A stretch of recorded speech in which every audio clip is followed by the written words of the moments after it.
estima-se que 1/3 de tudo aquilo que é investido em saúde seja desperdício. Então, o que precisa? A gente precisaria ter a coordenação melhor do cuidado, a gente tem que vencer desafios, por exemplo, das pressões que o envelhecimento da população traz já hoje em dia e vai trazer ainda mais.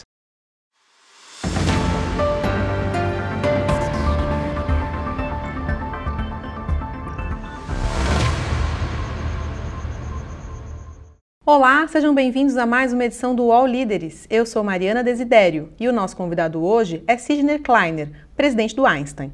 O Einstein é uma entidade sem fins lucrativos que foi fundada em 1955.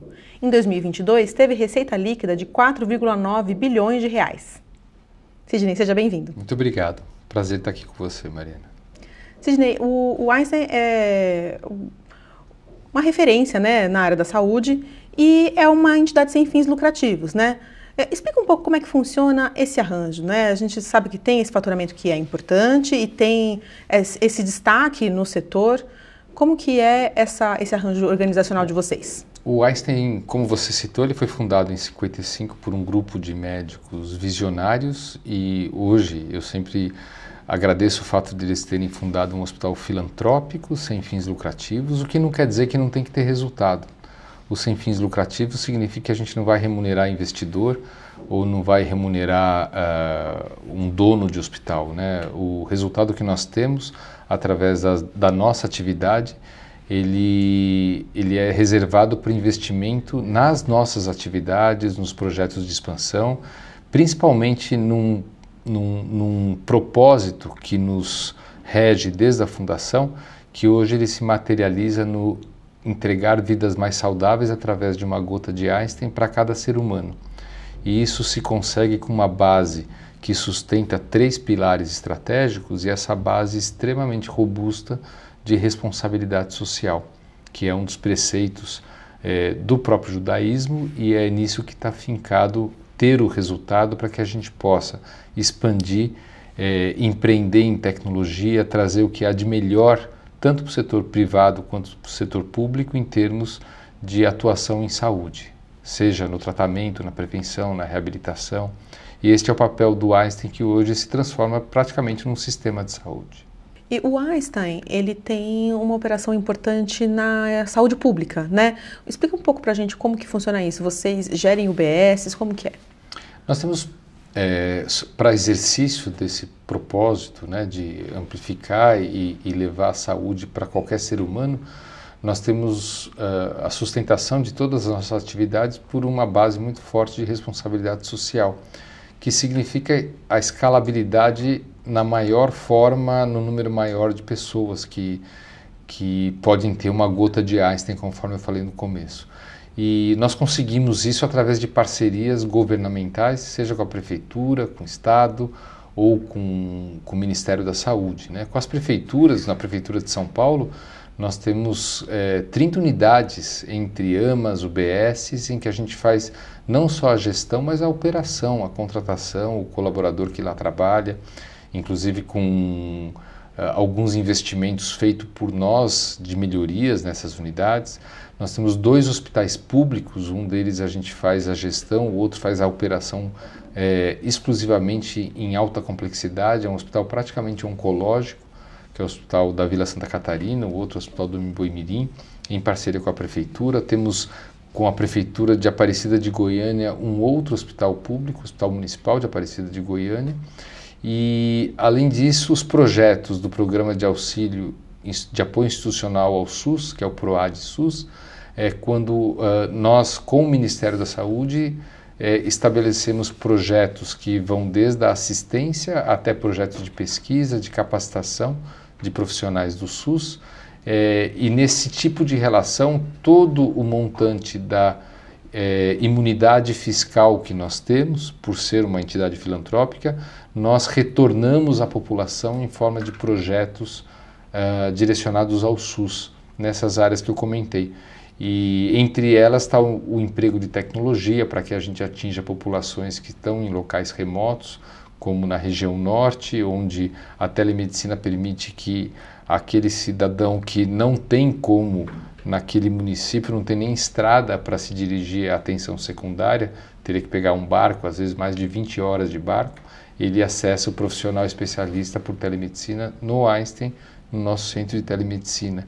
Outros projetos como o programa de transplantes, que é o maior programa de transplantes do país, de todos os órgãos, e esse programa está ligado ao Ministério da Saúde. Então, dessa forma, a gente atinge um número muito maior da população e, às vezes, a atuação pública é muito maior do que no privado, como os partos de alto risco, como as consultas de emergência, atendimentos ambulatoriais. É muito maior a participação do Einstein no Sistema Único de Saúde do que no privado. E com essa atuação na saúde pública, vocês recebem repasse do SUS? Qual que é a relevância de repasses do SUS, por exemplo, no orçamento do Einstein? Não, no orçamento nenhuma relevância. Na verdade, nós temos a relação com a Prefeitura de São Paulo sob a forma de um termo de cooperação, onde o montante investido pela Prefeitura é retornado em serviço de forma mensal, ou seja, nós nos comprometemos a este tipo de produtividade que é alta, com certificações de qualidade e esse investimento ele é feito para a Prefeitura como uma prestação de serviço. Na relação com o Ministério da Saúde, por exemplo, nós temos a relação conforme o Programa de Apoio ao Desenvolvimento Institucional do SUS, que é o PROAD, onde, conforme eu expliquei, o valor da imunidade fiscal que o Einstein tem por ter o certificado de filantropia, ele retorna à sociedade maior através de projetos de saúde. Esse montante que é calculado num triênio, ele chega perto de R$1 bilhão investidos em projetos ou de assistência, como o programa de transplantes, ou de capacitação, ou de pesquisa, ou de gestão, que auxilia os hospitais ou organizações do Sistema Único de Saúde. Então, o que o Einstein deixa de pagar de imposto por ser uma entidade sem fins lucrativos, aí esse dinheiro é revertido nesse projeto. Isso, nesses projetos. E no caso exatamente no mesmo valor. E qual que é a diferença do atendimento que vocês conseguem oferecer no Einstein particular em relação ao atendimento que vocês conseguem oferecer na saúde pública? Porque são realidades bem diferentes, né? Com verbas diferentes e tudo mais. Então, isso que você fala me deixa muito confortável, porque eu posso dizer hoje que no Hospital da Vila Santa Catarina, por exemplo, que é um hospital de alta complexidade, um hospital praticamente oncológico, onde recentemente foi inaugurado o Centro Bruno Covas de atendimento oncológico, ele é um hospital onde a diferença do atendimento talvez esteja para melhor lá no Vila Santa Catarina do que no Morumbi. Por quê? Porque tudo aquilo que um paciente do Sistema Único de Saúde ele necessita, seja em diagnóstico, seja em atendimento da oncologia clínica, ou seja, tratamento através de quimioterapia, de radioterapia, seja em tratamento cirúrgico, o Einstein doou para esse hospital um sistema robótico, porque algumas cirurgias oncológicas elas têm desfechos melhores utilizando o robô.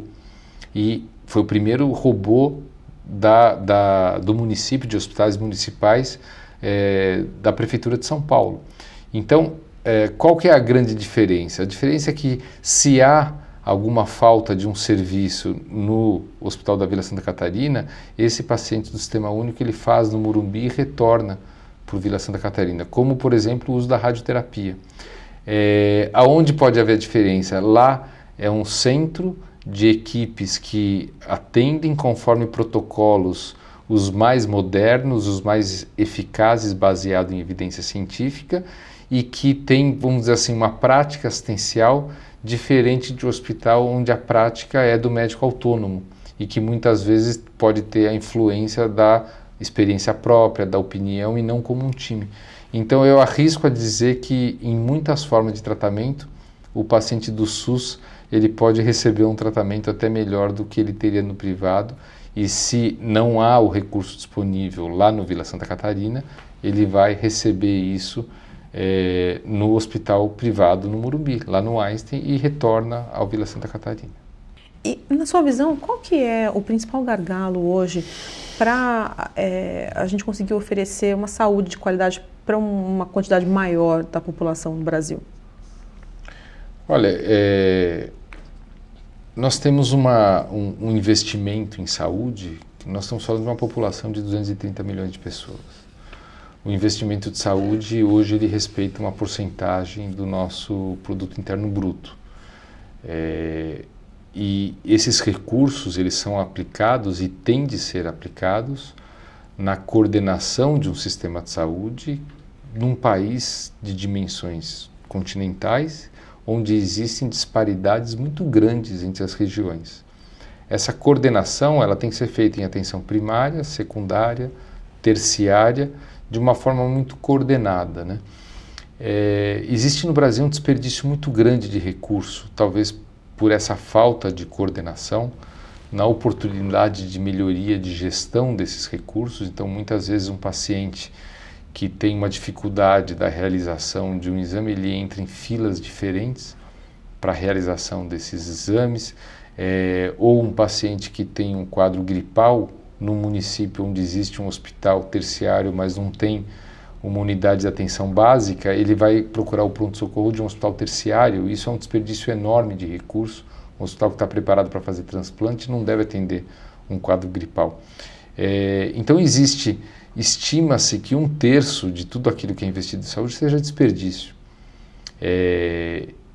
Então, o que precisa? A gente precisaria ter a coordenação melhor do cuidado, a gente tem que vencer desafios, por exemplo, das pressões que o envelhecimento da população traz já hoje em dia e vai trazer ainda mais.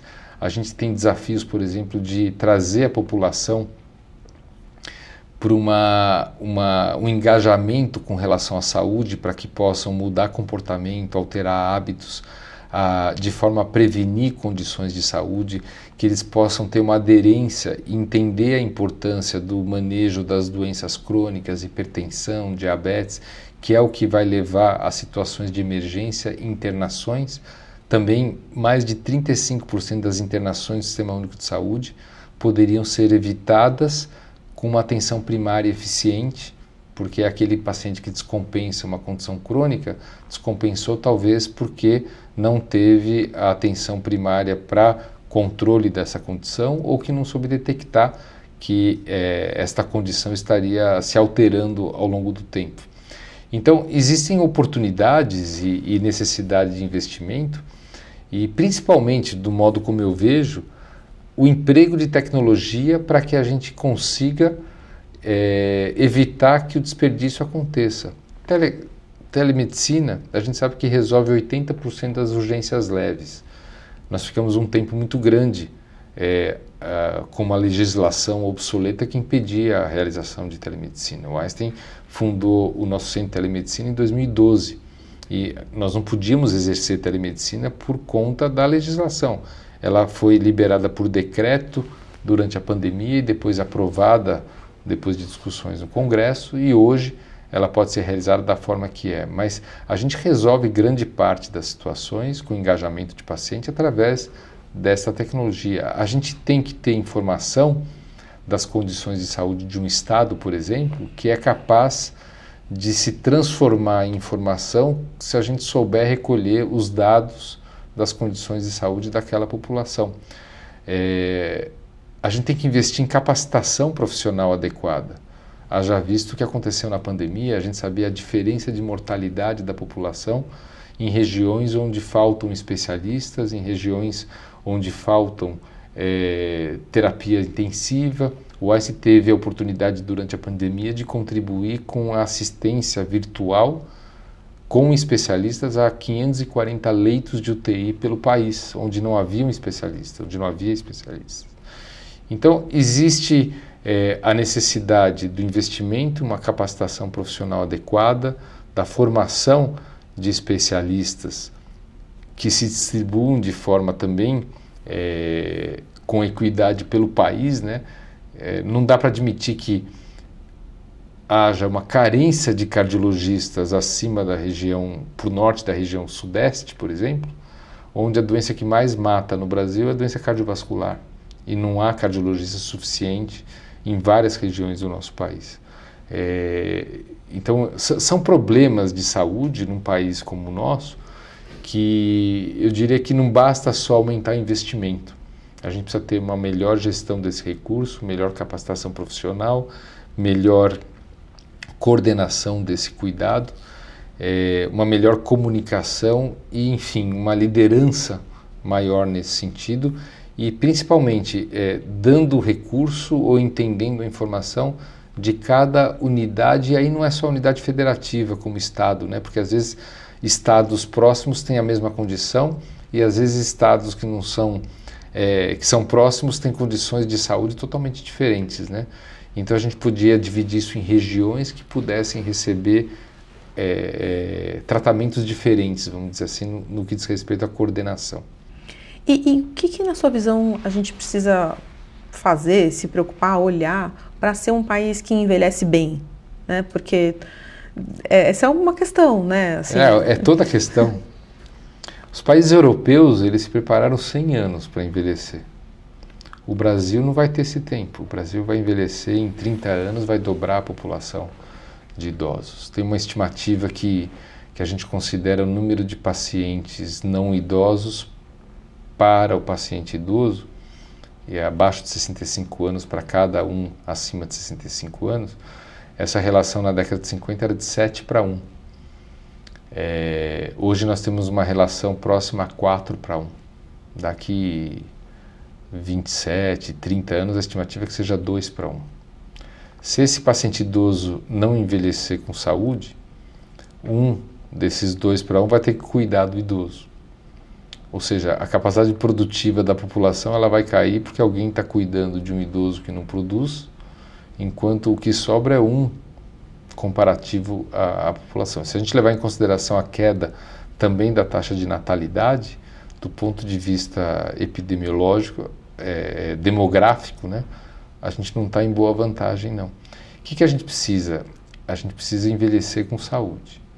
Envelhecer com saúde significa aquilo que eu comentei sobre manejo de doença crônica. Quem vai envelhecer vai estar mais exposto a ter inúmeras doenças que aparecem com o envelhecimento.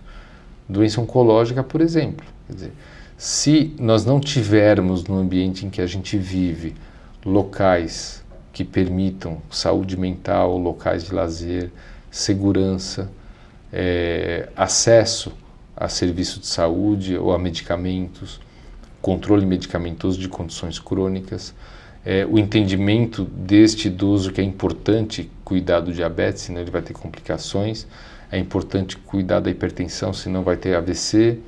Então, toda essa necessidade de preparação, ela envolve uma consciência da sociedade, mas envolve uma, eu não vou dizer assim pressão, mas uma influência para os nossos governantes que permitam que a gente viva de forma mais saudável.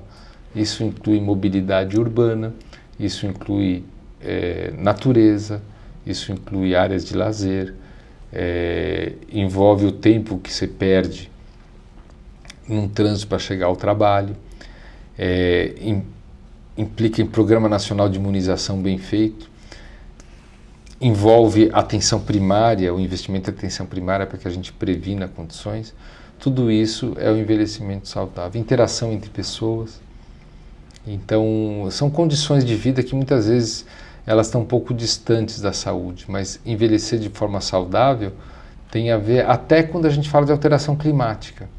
Então, se a gente não tiver uma consciência em relação à alteração climática, nós vamos impactar na produção de alimentos, na transmissão de doenças infecto-contagiosas, por exemplo, numa enchente. Então, eu acho que a lição de casa é grande, né, para tudo isso, porque o envelhecimento ele já acontece e de forma muito rápida que não vai dar tempo de tudo isso. Eu sou a Maria Ribeiro, muito prazer, e eu tô indo com os outros.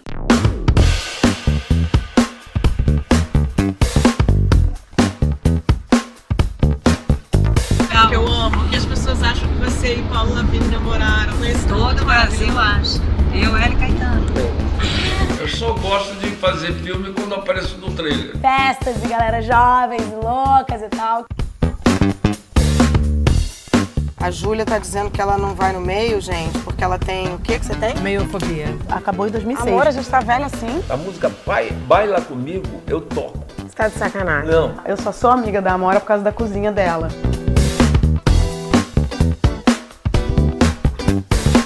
Eu acabei de fazer a unha, eu vou cagar minha unha toda, hein? A gente tá agora no meio da Mata Atlântica. A gente parou no andar errado. Pedro Bianca tava... Caralho! Esse é um programa sobre obra, na verdade. A gente erra. Não é um cachorrão, é um programa sobre cachorros. A gente não terminou uma unidade de assunto. Deixa eu só terminar esse. O programa é assim.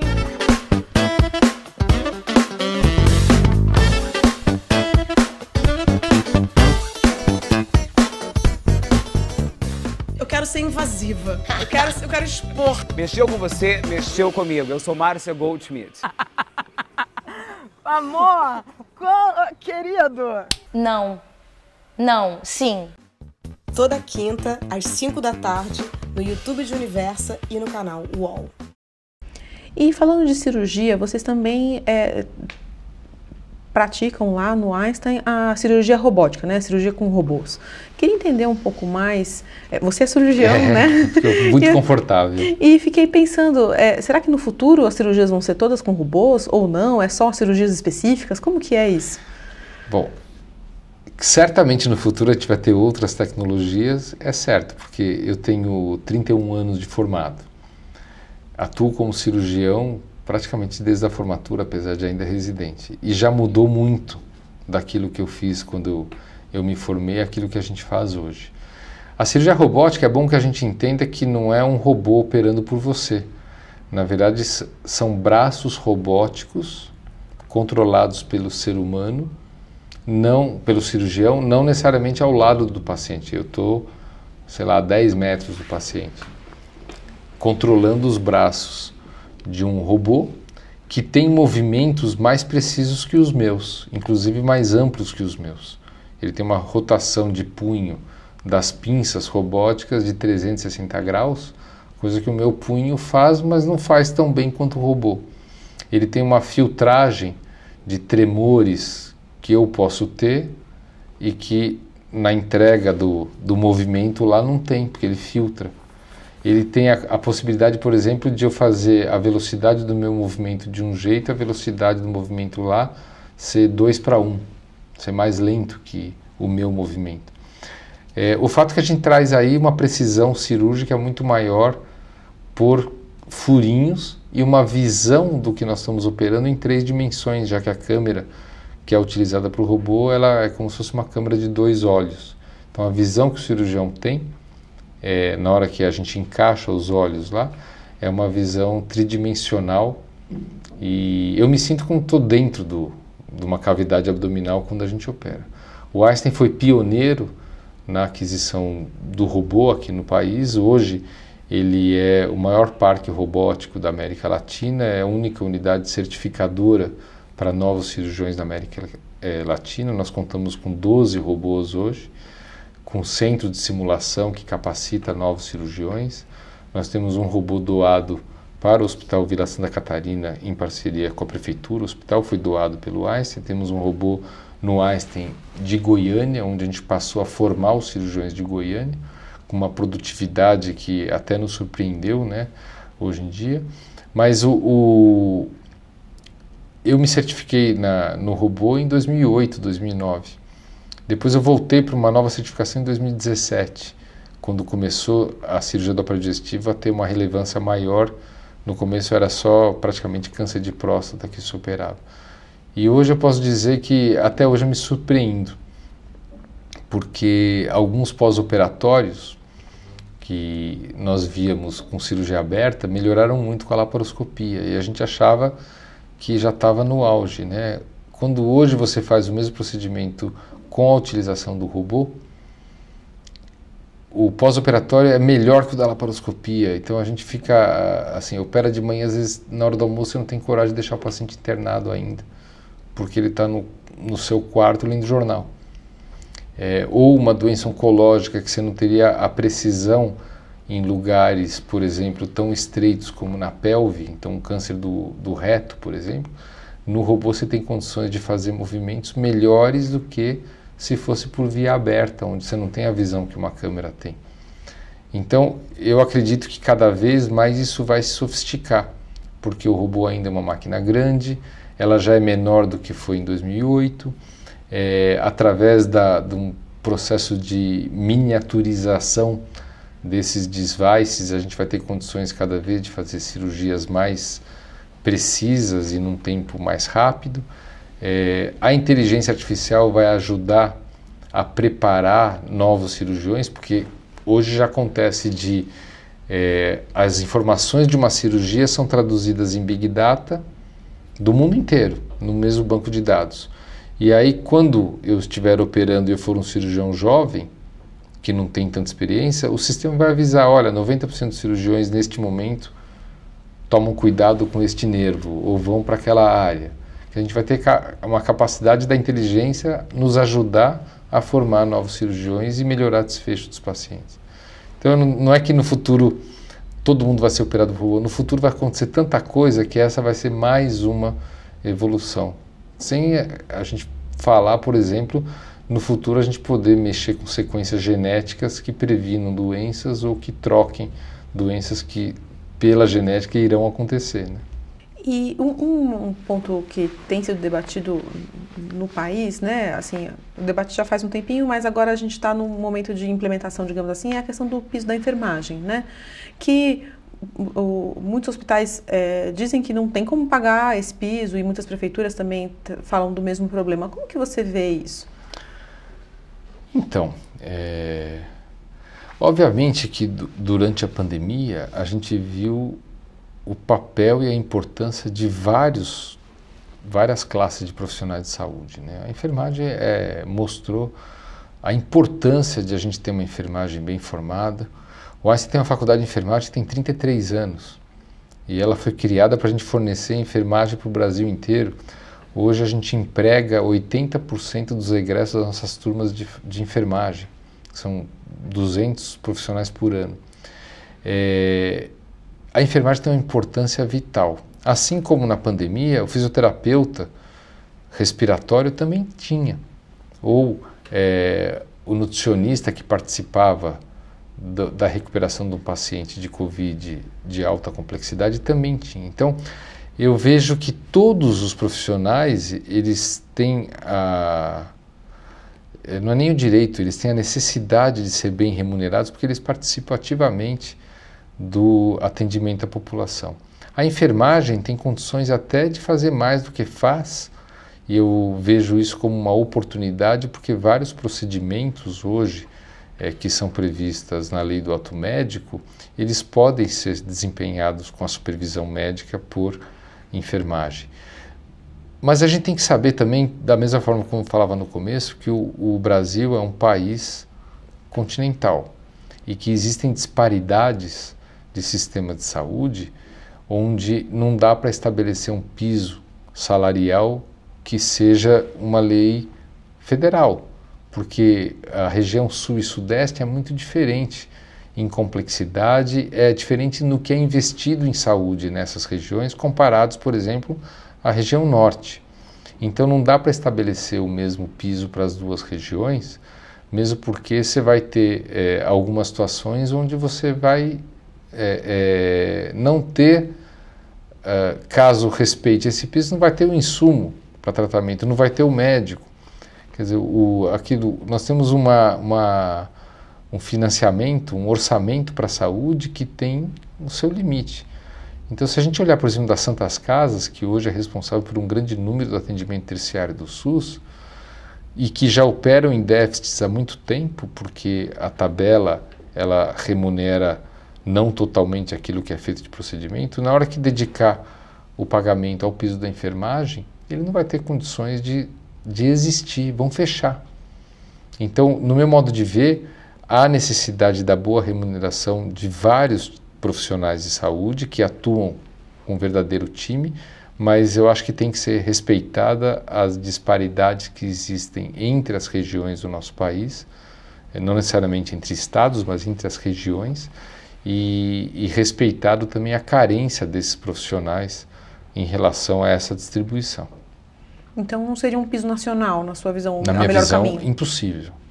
Nós já praticamos aquilo que o piso preconiza, mas nós estamos em São Paulo E se eu fizer isso, por exemplo, com um enfermeiro que atue, por exemplo, no nosso hub de inovação em Manaus, certamente lá eu não teria receita para que esse piso fosse cumprido. Ou o SUS não teria como me repassar aquilo que eu estou exercendo na parceria público-privada.